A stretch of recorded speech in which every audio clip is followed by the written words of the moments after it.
हमारे इस YouTube channel के सेगमेंट फास्ट न्यूज में आप तमाम का इस्तकबाल है। इस वीडियो में आप देख सकते हैं कमेंटों में बहुत ज्यादा खबरें। तो आइए शुरू करते हैं वीडियो को और देखते हैं आज की ताजा तरीन खबरें। हैदराबाद में कपड़े की थैली हासिल करने वाली ABM मशीन। माहौलियात के तहफ़्फ़ुज़ के लिए कई मुकामात पर प्लास्टिक बैग के इस्तेमाल पर पाबंदी आयद कर दी गई है और आवाम को प्लास्टिक के बजाय कपड़ों के बैग या थैलियों के इस्तेमाल का मशवरा दिया जा रहा है। ऐसे में तेलंगाना के दारुल हुकूमत हैदराबाद में ऊषा कंपनी ने एनी टाइम बैग मशीन यानी ABM को मुतारिफ किया है। इस मशीन के जरिए कपड़े की थैली हासिल की जा सकती है। हैदराबाद के कोकटपल्ली मार्केट में ऊषा कंपनी ने इस मशीन को नस्ब किया है। 10 रुपये का नोट या सिक्का इस मशीन में डालने से कपड़े की थैली मशीन से बाहर निकल आती है। इस थैली में 5 किलोग्राम वजनी सामान ले जाया जा सकता है। ऐसी बहुत सी कपड़ा फरोख्त करने वाली मशीनें बाजारों में लगाई जाएंगी। तेलंगाना RTC बस को आग लगने का वाकया। तेलंगाना RTC के इलेक्ट्रिक AC बस में आग लग गई। जुमे की सुबह शमशाबाद से जुबली बस स्टेशन सिकंदराबाद जाने वाली बस से धुआं निकल रहा था, जिस पर राहगीर ने ड्राइवर को चौकन्ना किया और बस को रोक दिया। हादसा बेगमपेट एयरपोर्ट के करीब पेश आया। मुसाफिरों को अलर्ट किया गया और बस से उतारकर महफूज मुकामात पर पहुंच गए। इससे बड़ा खतरा टल गया। इस वाकये में कोई जख्मी नहीं हुआ। बस के अमले ने फौरी तौर पर फायर डिपार्टमेंट और पुलिस को इत्तला दी। इत्तला मिलने पर फायर ब्रिगेड के अमले ने मौके पर पहुंचकर आग पर काबू पा लिया। आग से बस को जुज़वी नुकसान पहुंचा। ऐसा लगता है कि बस में फन्नी खराबी की वजह से आग लगी। तेलंगाना RTC बड़े पैमाने पर इलेक्ट्रिक बसों को शुरू किया है। हैदराबाद के मुख्तलिफ मुकामात से एयरपोर्ट तक 40 इलेक्ट्रिक बसें चल रही हैं। तेलंगाना सेहतमंद रियासत में तब्दील। आलमी यौम सेहत के मौके पर चीफ मिनिस्टर की आवाम को मुबारकबाद। चीफ मिनिस्टर के चंद्रशेखर राव ने कहा कि हमारी रियासत सेहतमंद तेलंगाना बन चुकी है, क्योंकि रियासती हुकूमत की जानिब से अवामी सेहत की हिफाजत और सलामती और रियासत में medical and health care systems की तरक्की हो चुकी है। चीफ मिनिस्टर के चंद्रशेखर राव ने जुमा 7 अप्रैल को आलमी यौम सेहत के मौके पर रियासत के अवाम को नेक तमन्नाएं पेश की और उम्मीद जाहिर की कि तेलंगाना के अवाम सेहतमंद जिंदगी जिएंगे।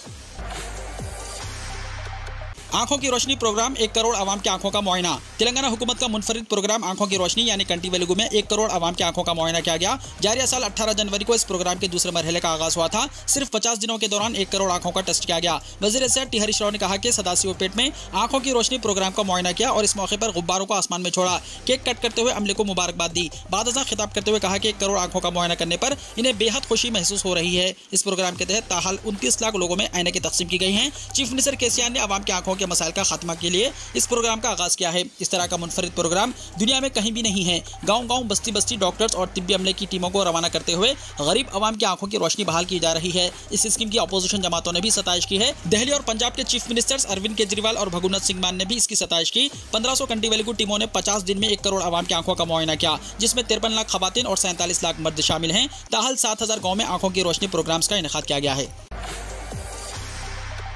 उमरा जाने के दौरान हादसा। हैदराबादी हामिला खातून समेत 5 जाँ बहक। उमरा अदायगी के लिए जाने के दौरान 2 हिंदुस्तानी खानदानों के 5 अफराद जाँ बहक हो गए। हैदराबाद के अहमद अब्दुल रशीद अपनी हामिला अहलिया और 3 साला बेटी मरियम के अलावा राजस्थानी पड़ोसी मोहम्मद शाहिद खत्री, उनकी अहलिया सुमैया और 4 साला बेटे के साथ मक्का जा रहे थे कि सुबह 3 बजे उनकी गाड़ी मुखालिफ सिम से आने वाली दूसरी कार से टकरा गई। मोदी सिकंदराबाद तिरुपति वंदे भारत ट्रेन का इफ्तिताह करेंगे। वज़ीर-ए-आज़म नरेंद्र मोदी हफ्ते के रोज तेलंगाना के दारुल हुकूमत हैदराबाद का दौरा करेंगे और Secunderabad Tirupati semi high speed Vande Bharat train का इफ्तिताह करेंगे और सिकंदराबाद रेलवे स्टेशन की तामीर नौ के मंसूबे का संगे बुनियाद रखेंगे। मौसूला इत्तलात के मुताबिक मिस्टर मोदी सुबह 11:30 बजे सिकंदराबाद रेलवे स्टेशन पर मुनक्किदा इस प्रोग्राम में हैदराबाद के मुज़ाफ़ाती इलाकों के लिए 13 नई MMTS ट्रेन सर्विस को भी झंडी दिखाएंगे और सिकंदराबाद महबूबनगर के दरमियान तकरीबन 85.24 किलोमीटर लंबी लाइन को डबल करने का ऐलान करेंगे। बर्खकारी के मंसूबे का इफ्तिताह भी करेंगे। इफ्तिताही तकरीब में तेलंगाना के governor Tamilisai Soundararajan, chief minister के चंद्रशेखर राव, मरकजी वज़ीर सयाहत और सकाफत जी किशन रेड्डी भी मौजूद होंगे। SSC पेपर लीक मामले में बंडी संजय की जमानत मंजूर, जेल से रिहा। तेलंगाना बीजेपी के सरबराह बंडी संजय को अदालत से जमानत मिलने के बाद जेल से रिहा कर दिया गया है। इन्हें हिंदी SSC पेपर लीक मामले में गिरफ्तार किया गया था। इनकी गिरफ्तारी के बाद बीजेपी कारकुनों ने रियासती हुकूमत के खिलाफ एहतजाज किया। संजय को उनकी रिहाइशगाह से गिरफ्तार किया गया था। मालूमात के मुताबिक एक मजिस्ट्रेट अदालत ने जुमेरात को हिरासत में लिए गए संजय को जमानत दे दी। उनके वकील श्याम सुंदर रेड्डी ने ये इत्तला दी। वकील के मुताबिक अदालत ने कैदी संजय की 20,000 रुपए के मचलके पर जमानत मंजूर कर ली है। वकील के मुताबिक जुमे की सुबह अदालती हुक्म पर पेश होने के बाद कैदी संजय को जेल से रिहा कर दिया गया। इससे पहले चहारशंबे को SSC पेपर लीक मामले में संजय समेत 3 दिगर को 19 अप्रैल तक अदालती हिरासत में भेजा गया था।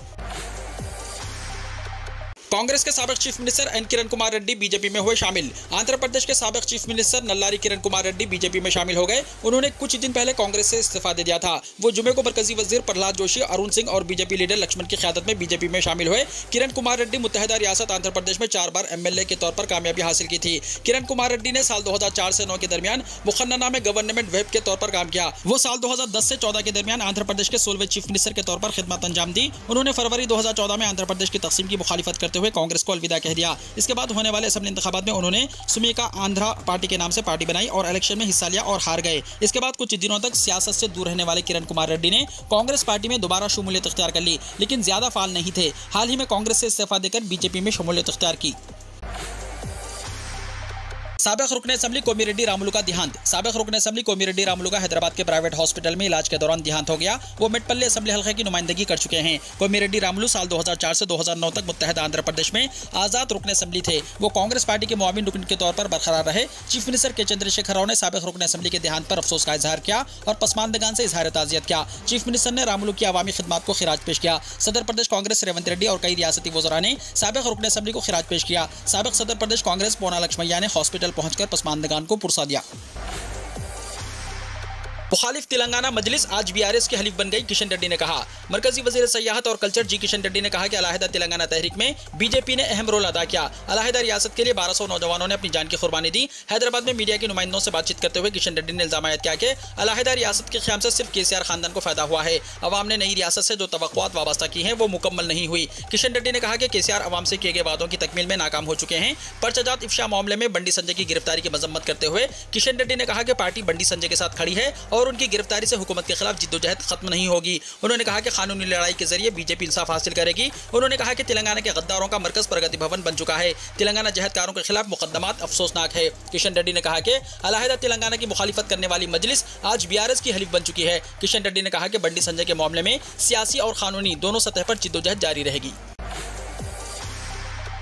मनसुख मांडविया ने कोरोना की सूरत हाल का लिया जायजा। रियासतों में 10 और 11 अप्रैल को होगी मॉक ड्रिल। जुमे को मरकजी वजीर सेहत मनसुख मांडविया ने कोरोना के तेजी से बढ़ते हुए मामलात के हवाले से तमाम रियासतों के वज़राए सेहत के साथ कोरोना के इंतजाम के लिए सेहत आम्मा की तैयारियों और कोरोना वैक्सीनेशन की पेशरफ्त का जायजा लिया। वीडियो कॉन्फ्रेंसिंग के जरिए मुनक्किदा इस जायजा मीटिंग में डॉक्टर मनसुख मांडविया ने मरकज और रियासतों को बाहमी ताउन के जज्बे से काम जारी रखने की जरूरत पर जोर दिया। डॉक्टर मनसुख मांडविया ने कहा कि कोरोना के पेश नज़र 10 और 11 अप्रैल को रियासतों की तमाम तिब्बी इदारों में मॉक ड्रिल का इनेकाद किया जाना चाहिए। इसके साथ test, track, treat, vaccination policy corona management के लिए जारी रहेगी। वजीर सेहत ने रियासतों को मशवरा दिया कि वो चौकन्ना रहें और कोरोना से निपटने के लिए तमाम तैयारियां रखें। सेहत का हक शहरियों का हक है, पूरे मुल्क में नाफिज किया जाए। कांग्रेस ने कहा कि सेहत का हक मुल्क के हर शहरी का हक है, इसे पूरे मुल्क में नाफिज किया जाए। सेहत का हक बिल पास करके राजस्थान हुकूमत ने साबित कर दिया है कि रियासती हुकूमत अवाम के साथ खड़ी है। जुमे को कांग्रेस हेडक्वार्टर में मुनक्किदा एक प्रेस कॉन्फ्रेंस के दौरान राजस्थान के तिब्बी वजीर प्रसादी लाल मीना ने कहा कि वज़ीर आला अशोक गहलोत ने गरीब खानदानों के दुख को समझा और सबके लिए मुफ्त चेकअप और अद्वियात की सहूलत शुरू की। उन्होंने चिरंजीवी योजना सिर्फ निरोगी राजस्थान के अज़्म को पूरा करने के लिए शुरू की थी। मीना ने कहा कि चिरंजीवी हेल्थ इंश्योरेंस स्कीम के तहत गरीब खानदानों का मुफ्त इलाज किया जाता है। अब रियासत का कोई भी 25 लाख रुपए तक का मुफ्त इलाज करवा सकता है। उन्होंने कहा कि जो लोग इस स्कीम के तहत रजिस्टर्ड होंगे वो किसी भी दर्जशुदा अस्पताल में 25 लाख रुपए तक का मुफ्त इलाज करवा सकेंगे। मीना ने कहा कि वज़ीर आला अशोक गहलोत ने कांग्रेस लीडर राहुल गांधी से वादा किया था कि वो हर शहरी को सेहत का हक देंगे, जिसे उन्होंने मुकम्मल किया। अब मुल्क के वज़ीर आज़म को इस स्कीम को पूरे मुल्क में नाफिज करना चाहिए।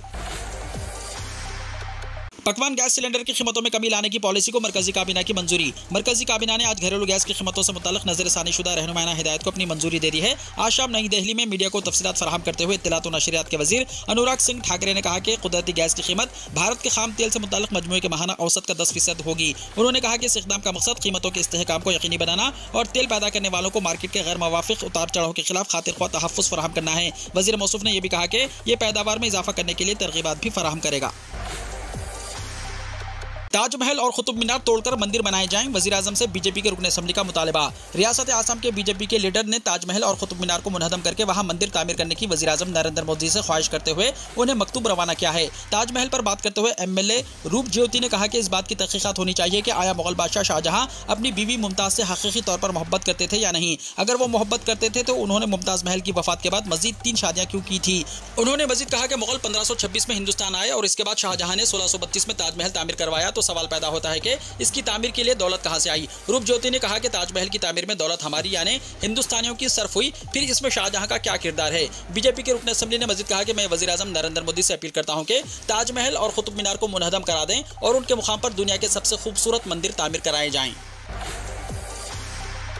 गुड फ्राइडे क्यों मनाया जाता है? अप्रैल महीने के पहले जुमे को हर साल गुड फ्राइडे मनाया जाता है और आज यानी 7 अप्रैल को गुड फ्राइडे मनाया जा रहा है। इस दिन को पुनः शुक्रवार भी कहा जाता है। आज का दिन ईसाइयों के लिए बहुत खास समझा जाता है। गुड फ्राइडे के मौके पर ईसाइयत के पैरोकार चर्च जाते हैं और ईसा को याद करते हैं। तहम कुछ लोग गुड फ्राइडे के मौके पर ईसाई बरादरी के लोगों को हैप्पी गुड फ्राइडे कहकर नेक ख्वाहिशात का इजहार करते हैं, जो इनके मजहब के मुताबिक बिल्कुल दुरुस्त नहीं है, क्योंकि ईसाई बरादरी के लोग इस दिन को यौम शोक के तौर पर मनाते हैं। उनका मानना है कि यही वो दिन था जब ईसा मसीह को तमाम जिस्मानी अजियतें देने के बाद सूली पर चढ़ा दिया गया। ईसा मसीह ने हंसते हुए इंसानों की भलाई के लिए अपनी जान को कुर्बान कर दिया। इसलिए ईसाई बरादरी के लोग अप्रैल महीने के पहले जुमे को गुड फ्राइडे के तौर पर मनाते हैं। इस दिन को ईसाई बरादरी में यौम कुर्बानी के नाम से भी जाना जाता है। जमहूरियत खतरे में नहीं, आपका कुंभा खतरे में है, नाम लिए बगैर अमित शाह ने राहुल गांधी को बनाया निशाना। मरकजी वजीर दाखिला अमित शाह ने उत्तर प्रदेश में कौशाम्बी महोत्सव 2023 के इफ्तिताई प्रोग्राम से खिताब किया और इस दौरान उन्होंने अपोजिशन पर शदीद हमला किया। पार्लियामेंट में हंगामा आराई से लेकर जमहूरियत पर राहुल गांधी के बयान तक अमित शाह ने सख्त तनकीद की और कहा कि जमहूरियत खतरे में नहीं। राहुल गांधी का नाम लिए बगैर अमित शाह ने कहा कि हिंदुस्तान की जमहूरियत खतरे में नहीं बल्कि आपका खानदान खतरे में है। गांधी खानदान के किसी फर्द का नाम लिए बगैर वजीर दाखिला अमित शाह ने कहा कि जमहूरियत खतरे में नहीं है, लेकिन आपका खानदान खतरे में है। आपने इस जमहूरियत को जात परस्ती, खानदान परस्ती और तस्कीन के 3 नाखूनों में घेर कर रखा था। शाह ने यह भी कहा कि पार्लियामेंट कल ही खत्म हुई। आज़ादी की तारीख में ऐसा कभी नहीं हुआ कि पार्लियामेंट मुल्क के बजट इजलास पर बहस किए बगैर ही खत्म हो जाए। अपोजिशन लीडरान ने ऐवान को काम करने नहीं दिया। इसकी वजह यह है कि राहुल गांधी को नाअहल करार दिया गया। राहुल गांधी को इस सजा को चैलेंज करना चाहिए। आपने पार्लियामेंट के वक्त की बलि चढ़ा दी है। बीजेपी अडानी का इतनी सख्ती से बचाव क्यों कर रही है? राहुल गांधी ने फिर उठाया सवाल। कांग्रेस लीडर राहुल गांधी ने जुमे को एक बार फिर अडानी ग्रुप के मामले पर मरकज की भारतीय जनता पार्टी यानी बीजेपी की क़यादत वाली हुकूमत को निशाना बनाया और सवाल किया कि वो अब अरबपति ताजिर गौतम अडानी का इतनी सख्ती से दिफा क्यों कर रही है। मिस्टर गांधी ने अपनी सोशल मीडिया पोस्ट में अडानी ग्रुप का मसला उठाया। असल सवाल यह है कि बीजेपी अडानी का इतनी सख्ती से बचाव क्यों करती है। उन्होंने जोर देकर कहा कि वो पहले भी कह चुके हैं कि वो किसी से नहीं डरते और वज़ीर-ए-आज़म नरेंद्र मोदी से अडानी से ताल्लुक के बारे में पूछते रहेंगे। उन्होंने दावा किया कि अडानी के साथ मोदी के ताल्लुकात उस वक्त शुरू हुए जब वो गुजरात के वज़ीर आला थे। जमहूरियत को रौंदा जा रहा है। चिदम्बरम का मोदी हुकूमत पर हमला, गवर्नरों के तकर्रुरी और तरीक़ेकार पर उठाया सवाल।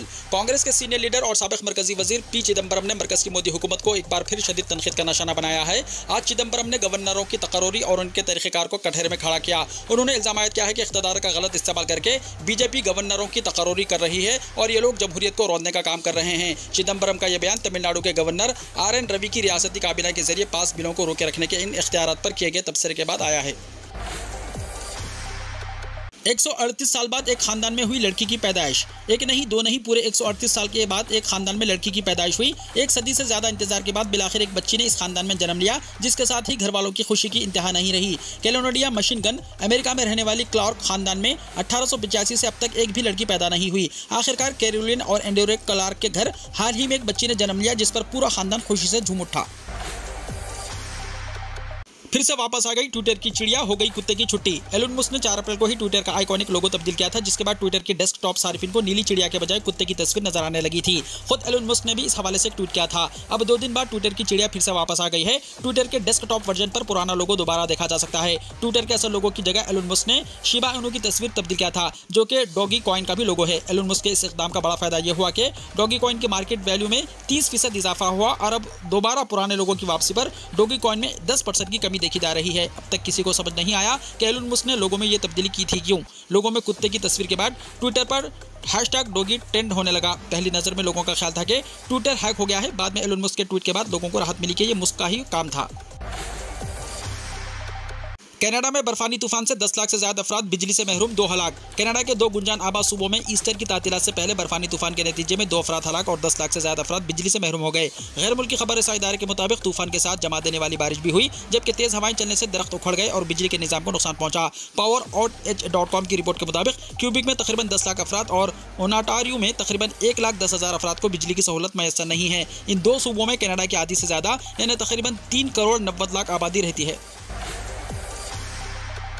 रियाज एयरपोर्ट से 3 महीने के दौरान 73 लाख अफराद ने सफर किया। सऊदी अरब ने जब से वीज़ा के इजरा को आसान बनाया है, मुख्तलिफ अगराज से मुमलिकत आने वालों की तादाद में बेतहाशा इजाफा हुआ, खुसूसन दारुल हुकूमत रियाज में। एक इत्तला के मुताबिक सऊदी अरब में किंग खालिद इंटरनेशनल एयरपोर्ट रियाज से साल रवान 2023 की पहली सहमाही के दौरान 73 लाख अफराद ने सफर किया। साल 2019 की पहली सहमाही में सफर करने वालों की तादाद 6.6 मिलियन थी। अखबार 24 के मुताबिक किंग खालिद इंटरनेशनल एयरपोर्ट से गुज़िश्ता साल 2022 के दौरान कमर्शियल फ्लाइट्स की तादाद 49,000 रिकॉर्ड की गई। 2019 की पहले सहमाही में परवाज़ों की तादाद 46 22,000 थी। मुतारातुर रियाज कंपनी का कहना है कि 2019 के मुकाबले में 2023 के दौरान दाखिली परवाज़ों से सफ़र करने वालों की तादाद में 2% और बैनुल अक़वामी परवाज़ों के मुसाफिरों की तादाद में 24% इजाफा हुआ है। वीडियो को लाइक शेयर कीजिए और हमारे इस YouTube चैनल को सब्सक्राइब करते हुए इसके बेल आइकॉन को भी प्रेस कर लीजिए ताकि ऐसी ही ताज़ा तरीन खबरें आइंदा भी आपको मिलती रहें।